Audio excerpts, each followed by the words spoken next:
Ularga ketayotgan paytimizda bu yerda tarsaklardan berganman. Keyin hozir 80 kilogramm.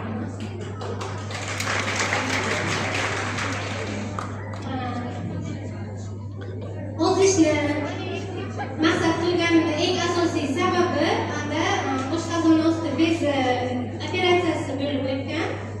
Allohimni bergan dardi ham Xudoga shukr qilamanki, menga yaxshi tomonga ishlagan. Doktorlar menga 7-8 oy parhez qilishni tavsiya qilgan. O'sha paytda